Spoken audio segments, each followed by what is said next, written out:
बिस्मिल्लाहिर्रहमानिर्रहीम। नहमदुहु व नुसल्ली अला रसूलिहिल करीम। अम्मा बाद फ़अऊज़ु बिल्लाहि मिनश्शैतानिर रजीम। बिस्मिल्लाहिर्रहमानिर्रहीम।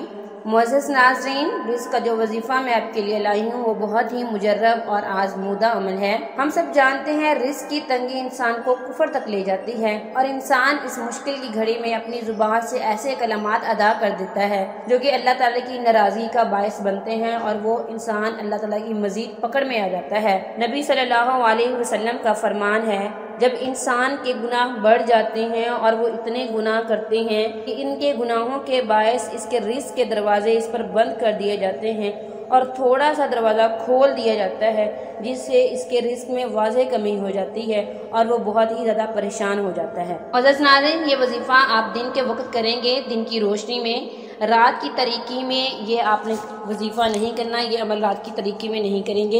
इसके लिए आपने क्या करना है, इसके लिए आपने वज़ू करना है। वज़ू के बाद आपने किचन में आना है। किचन में आने से पहले आपने छोटे छोटे कदम भर के आने हैं और साथ में आपने दुरूद शरीफ पढ़ना है। चाहे नमाज वाला दुरूद शरीफ पढ़ लें, चाहे छोटा दुरूद शरीफ जो है सल्लल्लाहु अलैहि वसल्लम, सिर्फ इतना ही पढ़ते जाएं, ये भी काफ़ी है। और किचन में आके आपने क्या करना है, आपने सारे मसाला जात के डब्बों को खोलना है। मसाला जात के डब्बों को खोल के उसके बाद आपने 2 तस्बीहां अल्लाहुस समद की पढ़नी है। 2 तस्बीहां किसकी पढ़नी है? अल्लाहुस समद की। अव्वल आखिर 11-11 दफ़ा दुरूद शरीफ पढ़ना है। अगर अव्वल आखिर 11-11 दफ़ा दुरूद शरीफ पढ़ना है और जितने मसाला जात, घी, ऑयल, चीनी, सारे जितनी भी दालें वगैरह जो भी होंगे उन पे फूंक मार देनी है। इंशाल्लाह इस वजीफे के करने से आपके घर में सारा साल बरकत रहेगी। मुअज़्ज़ज़ नाज़रीन, अगर ये वजीफा आप मुहर्रमुल हराम में करेंगे तो इसमें बहुत ही बरकत है। खास कर अगर आप इसे 9 या 10 मुहर्रम को शुरू करेंगे, क्योंकि ये बहुत ही अफजल दिन है, बहुत ही बाबरकत दिन है। इन दिनों में करेंगे तो बहुत ही ज्यादा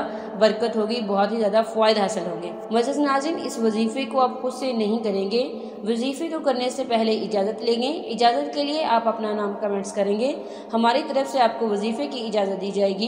क्योंकि अगर आप इस अमल को इजाज़त लिए बगैर करेंगे तो आपको फ़ायदे की बजाय नुकसान होगा। मुअज़्ज़ज़ नाज़रीन, जिस तरह से ये अमल आपने दिन की तारीकी में करना है, रात में नहीं करना, क्योंकि कुछ लम्हात ऐसे होते हैं, कुछ अमलियात ऐसी होती हैं जिनका एक टाइम मुकर्रर होता है और कुछ हमारे पास अमाल ऐसे होते हैं, कुछ फ़राइज़ ऐसे होते हैं, कुछ इबादत ऐसी होती हैं जो हम रात के टाइम कर सकते हैं, जिनका अहकाम, जिनका हुक्म अल्लाह ने हमें रात के टाइम दिया है।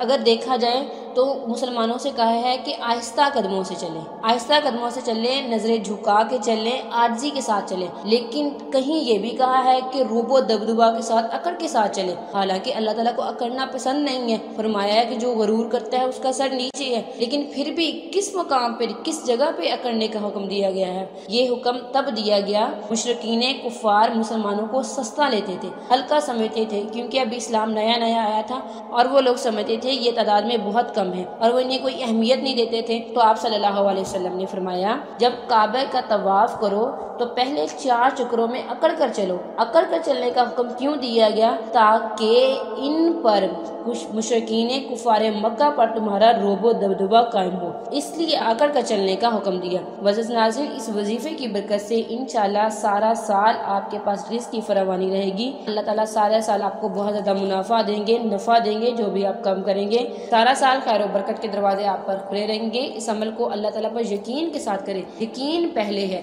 क्योंकि जब हम ये कहते हैं पता नहीं ये काम होगा नहीं होगा, जब होगा या नहीं होगा, जब या दरमियान में आ जाता है ना, तो फिर हमारा यकीन ख़त्म हो जाता है, टूट जाता है। बस हम दिल में ये यकीन रखें कि ये हमारा काम होगा। मुअज़्ज़ज़ नाज़रीन, अगर आपको वीडियो अच्छी लगे तो हमारे चैनल को सब्सक्राइब कर दें ताकि आने वाली हर नई अमलियात और वज़ाइफ का नोटिफिकेशन सबसे पहले आपको मिले।